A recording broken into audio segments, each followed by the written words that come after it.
nos nossos estudos acerca das tendências e teorias pedagógicas, agora a gente vai se deter às teorias progressistas. Vimos anteriormente, né, que a escola tradicional sofre inúmeras críticas, sobretudo pela escola nova, né, que é um outro modelo, um outro formato de educação. Contudo, na década de 70, esse otimismo logo esmorece, né, em virtude de uma série de situações. Uma delas era o custo de implantação desse formato de educação. O outro aspecto, que por um lado, né, flui um certo desalento, né, são as descobertas ou as produções das teorias crítico-reprodutivistas, né, denunciando, enfatizando o caráter ideológico da educação como reprodutora das desigualdades sociais. Então, num primeiro momento, isso causa um certo desalento, porque é como se não fosse possível fazer nenhuma modificação desse cenário das relações, né, educacionais. Por outro lado, essas teorias elas evidenciaram, né, a associação entre política e educação, né, que elas estão presentes no processo educativo. Então, partindo dessa constatação, isso pode, né, impulsionar, né, a um modelo de educação, um formato de construção da educação, né, numa perspectiva mais transformadora. Tá? Então, as teorias progressistas, elas vão em busca de outro caminho, tá?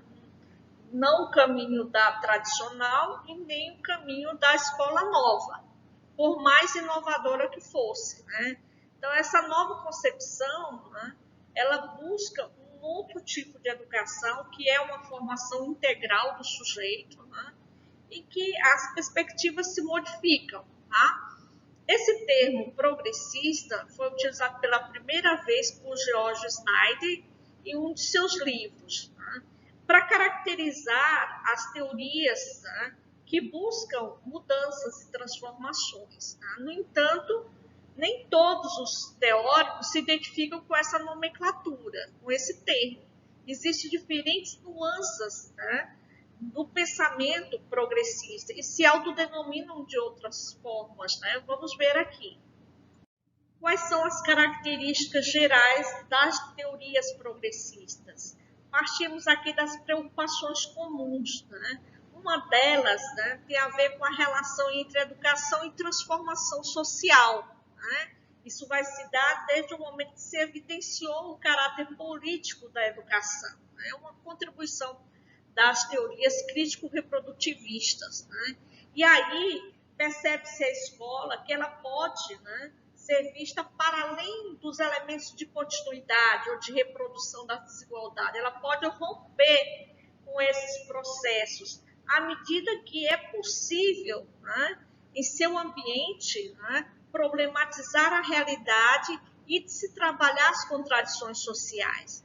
Então, a escola ela é um ambiente de produção cultural em que as camadas populares precisam ter acesso à educação, né? E daí, mesmo sabendo dos limites que é isso, mas é necessário democratizar o saber, né? Ainda que, né, saibamos que a realidade educacional ela é uma realidade de contradições, em que produz um sistema pautado no dualismo escolar, ou seja, numa escola direcionada para uma elite e outra escola direcionada para os trabalhadores. Né? Uma que visa o saber amplo e erudito e uma outra que visa o saber para o trabalho. Né? As teorias progressistas, elas pensam a educação em outro formato, né? Ela valoriza o trabalho e que o trabalho ele deve ser um componente educacional, deve fazer parte da educação. Ou seja, A educação progressista quer formar o homem pelo e para o trabalho. Vejamos mais detalhes sobre isso. Então, essa educação para e pelo trabalho, que é a característica das pedagogias progressistas, elas visam superar essa dicotomia entre intelectual e o manual, a teoria e prática. Né? Bem, e nesse sentido, o educador, o formador, o docente, ele precisa compreender bem as necessidades sociais vivenciadas, para que ele possa responder as perguntinhas chaves. Né? O que saber? Né? O que é necessário priorizar de conteúdo? O que fazer?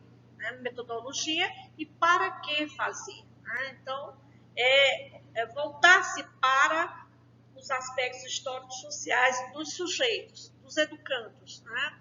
Bem, essa perspectiva de para e pelo trabalho das pedagogias progressistas é diferente de algumas visões, né, mobilizadas inclusive por alguns pedagogos acerca do educar. Uma delas é que se produz um cenário educacional em que atividades predominantemente intelectual e algumas outras atividades, né, como ofícios, né, artesanatos, artes manuais, para criar ali um clima, né, de lazer ou de, digamos, de entretenimento, né, ou de desenvolvimento de algumas aptidões. Tá? Não é essa a proposta das pedagogias progressistas, e nem aquela em que há um ensino profissionalizante e se reduz as atividades à aquisição de técnicas. Né? Não trata-se disso. Né? A pedagogia progressista ela vai colocar a categoria de trabalho como central, né? Porque entende que o trabalho, né, ele é fundamental para a existência humana e é por meio dele que o homem transforma a natureza e a si mesmo. Né? Então, não pode ser considerado como um passatempo acessório ou simples aprendizagem técnica. Vai para além disso. Nesse sentido, há algumas formas de compreensão. Né? Uma delas é a proposição de politecnia, né? Onde se alia aí os conhecimentos da ciência, das técnicas, das tecnologias, no sentido de a preocupação não é com a qualificação da mão de obra, mas para que ele compreenda todo o processo de construção daquele fazer. Né? E aí, instrumentalizando o trabalhador, o educando, a lidar com os avanços científicos na área. Né? E a outra visão é que é preciso trabalhar o intelectual, né? E daí assume-se um caráter predominante nesse processo educativo, né? Porque entende que, né, saber, né, compreender as coisas acerca do mundo físico e social é uma discussão, não é abstrata, ela é concreta. Né? É necessário fazer essa relação dos conhecimentos até então acumulados pela tradição ao contexto. Então, não é algo abstrato, é algo que a escola precisa, digamos assim, preparar os alunos ou estimulá-los no processo de aprendizagem. A autora do texto, ela explicita esse aspecto, que eu acho que é importante demarcar aqui. Né? O fato das teorias progressistas destacarem o aspecto histórico-social, né? A relação entre política e educação, não significa dizer, né, que os teóricos progressistas são idealistas. O que é uma postura idealista da educação? É aquela que pensa a educação como a grande redentora, a que vai resolver os problemas sociais. Não é isso. Né? A postura progressista, né, é numa perspectiva de atuar dentro das contradições da realidade produzida na escola. Não se pode cruzar os braços. Daí a formação do professor é importantíssima nesse processo, né, de conscientização a respeito da educação, né, como prática social transformadora. Né? E essa é uma visão entre muitas outras. Né? E significa isso exatamente? Né? Significa o professor ter uma competência técnica, mas também ter um compromisso político que é o que vai direcionar e que vai dar sentido à prática e às escolhas que ele deverá fazer. Saber quais são as prioridades que ele considerará. Né? Então, os objetivos que se formula não estão desconectados da vida. Né? Na postura progressista, né, se prioriza, ou melhor dizendo, né, o trabalho de sala de aula é importante. Né? A prática pedagógica é importante, o pensar, o refletir, né? Mas vai para além disso também, porque a atuação do professor ela vai se ampliar à medida que ele também interfere nas políticas, né? Sociais, nas políticas de educação. E daí é necessário participar, é necessário aglutinar esforços, né? Mostrar, né, que políticas são melhores, ou porque vivencia processos. Então, o professor é importante na discussão sobre as políticas e deve ampliar seus espaços de participação para além da sala de aula. A autora do texto vai nos dizer que há dificuldades de enquadramento, né, de pedagogo às teorias progressistas, né? Mas ela diz que é possível a partir do exame dos pressupostos filosóficos, né, dessas teorias. E um dos fundamentos que está na base é a literatura marxista, que fornece o instrumento da lógica dialética, bem como conceitos, elementos conceituais, que possibilita a crítica ao liberalismo, né? Justamente na tentativa de superar a sociedade de classe, né, dividida em classes, e a consequente dificuldade para a democratização da educação.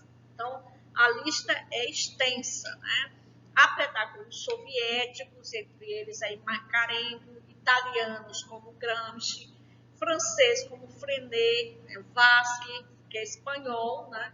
Francisco Ferrer, Maurício Trachtenberg, que é brasileiro, Vygotsky, Leontiev, Bernard Charlot, Henri Giroux, né, que tem inspiração frankfurtiana, Paulo Freire, né, Moacir Gadot, entre outros. A pedagogia de Snyder, né, ela é um dos exemplos que é dado pela autora de pedagogia progressista. Né? Snyder foi um dos primeiros que utilizou o termo progressista, né, em sua pedagogia, para denominá-la. Ele vai se utilizar da lógica dialética justamente para apreender uma síntese que ele produz decorrente do quê? De uma tese e de uma antítese, que se produz a síntese. Essa é a lógica dialética. Ou seja, a tese, qual é o modelo dominante educacional? É a escola tradicional. A antítese seria a proposição aí da escola nova. Ele trabalha os aspectos positivos dos dois modelos para produzir uma síntese. Né? A síntese não é uma ruptura, mas ela traz elementos, né, do pensamento, né, que a lógica dialética, né, trabalha para tirar o melhor das experiências. Né? Bem, Snyder ele vai propor o quê? Como ponto de partida, né, os conteúdos do ensino. Ele entende que é preciso considerar os modelos enquanto se refere ao nosso mundo, né, ao mundo da criança, não como abstrações. Então, são as atitudes, né, e estimulações para que o aluno possa participar ativamente, né, que se introduza vivacidade e energia precisamente nessa relação com os modelos. Então, traz aí influências também da pedagogia nova, né, que é da escola nova, e da pedagogia tradicional.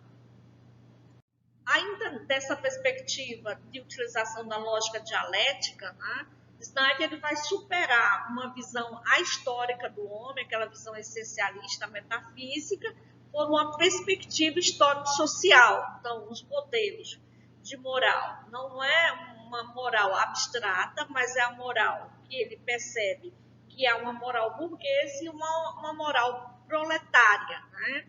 Observa-se também que nas sociedades divididas em classe, né, há burguesia, ela produz uma cultura, né, e pensa uma cultura erudita, né, e isso, de certa forma, né, ele pensa que também tem que ser acessível à classe proletariada, né? Então, o proletário, o trabalhador, não deixa de se interessar também por esta cultura, né? E em relação ao caráter histórico-social, ele vai dizer que o processo educativo da criança não pode ficar sem direcionamento, à mercê da espontaneidade, porque, do contrário, né, esse tipo de educação pode levá-la a deixar mais sujeita, né, mais frágil, mais vulnerável às ideologias da sociedade em que vive, né? Um outro elemento essencial dessa pedagogia é que ela não corre o risco de abstração, né? Pois o aluno vivencia experiências de contradição em seu ambiente educativo, né? Então, o próprio preconceito, o branco e o negro, o rico e o pobre, então são cenários, né, que propiciam diálogos, discussões e debates. E cabe ao professor estimular essas discussões, né, esses debates, para que o aluno possa fazer uma reelaboração do saber, né? E aí ele vai destacar a importância também do acesso dos estudantes às obras-primas, numa perspectiva em que ele possa, né, desenvolver aí sua autonomia, né? E ampliar mais os horizontes de aprendizagem.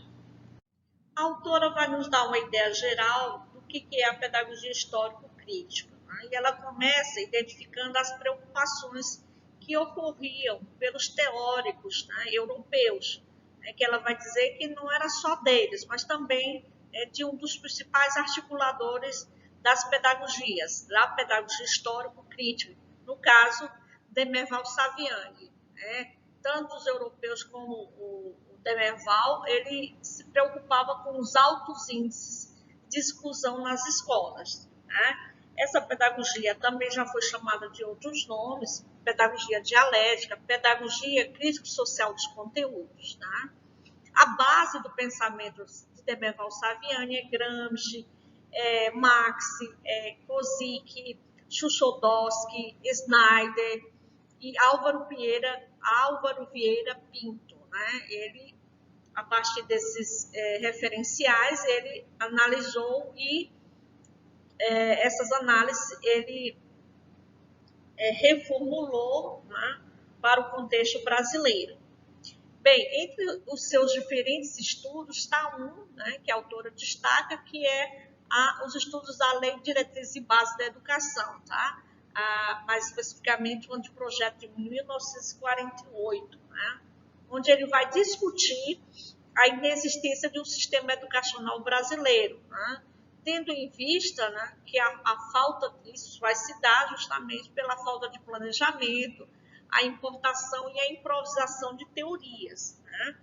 Então, até hoje, nós temos problemas em relação ao sistema educacional brasileiro. Há uma década atrás, com a realização das conferências nacional, estadual, né, se empreendeu alguns esforços nessa linha. Mas hoje, esse processo de discussão de um sistema educacional que mantém-se dentro de uma estrutura, né, não se vê a educação trabalhando dentro de uma perspectiva de fortalecer um sistema, mas as estruturas são praticamente estanques, né? Cada um ainda, de certa forma, isoladas, né? Embora a lei traga avanços, né, para se propiciar as articulações, mas ainda, e hoje ainda, né, está muito vulnerável, né, e ainda não podemos falar de sistema educacional.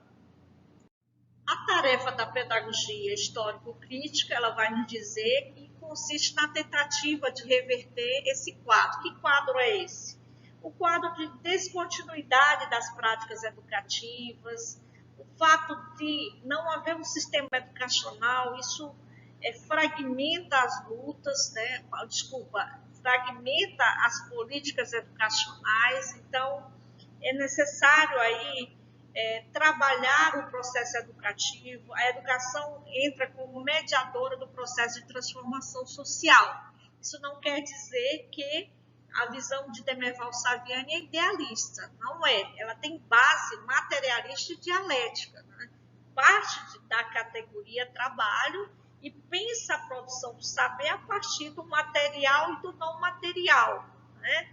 Da prática e da teoria, né? E o não material, que é a produção de conceitos, de valores, né?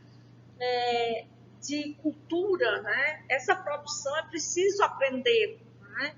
E daí a escola tem esse papel de socializar o que até então foi produzido historicamente, socialmente, para que, né, os alunos, os estudantes possam elaborar saberes, né? Que é isso que vai, digamos, transformar socialmente, assim ele acredita, né?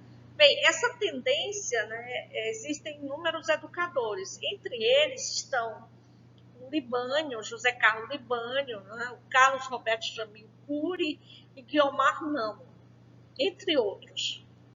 Todo o processo educativo está sujeito a riscos, sobretudo a apropriação de uma teoria pedagógica, né? Mas ela aponta alguns aspectos nesse caso, né? O politicismo pedagógico, né? A teoria histórico-social, ela destaca bem, dá ênfase a essa relação educação e política, ok. Por outro lado, né, estar alheio a isso, né, ou não estar atento a esse fato, pode levar à ideologização, né, da educação. Por outro lado, né, se dá um destaque, uma ênfase muito grande à ação política, né, pode provocar distorções nesse fazer, né? E aí, descuidando do trabalho pedagógico e privilegiando a ação política, o que no final vai dar uma ideologização da educação, né? O outro aspecto que ela traz, é a educação compensatória, né? O fato da escola assumir outros papéis que não é dela. Ela vai dizer que não é papel dela a merenda escolar, né? O atendimento médico, dentário e assistência pedagógica. Veja, essa é uma concepção da pedagogia histórico-crítica, tá?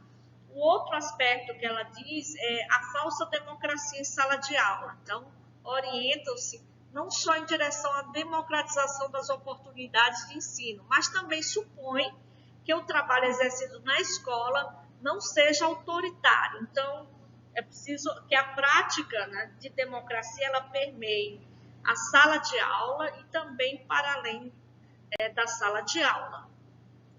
Em síntese, né, vimos aqui alguns elementos que nos ajudam a entender um pouco das características da pedagogia progressistas, né? Claro que são diversos os sujeitos, os teóricos, os pensadores que trabalham com suas peculiaridades. Daí a importância de conhecer a nuance de cada um, tá? Os representantes vimos um pouco, né? E vimos um pouco da pedagogia de Snyder e também da pedagogia histórico-crítica, que tem como articulador principal Demerval Saviani. Esperamos que esses elementos contribuam, mas que vocês não fiquem só nesses elementos.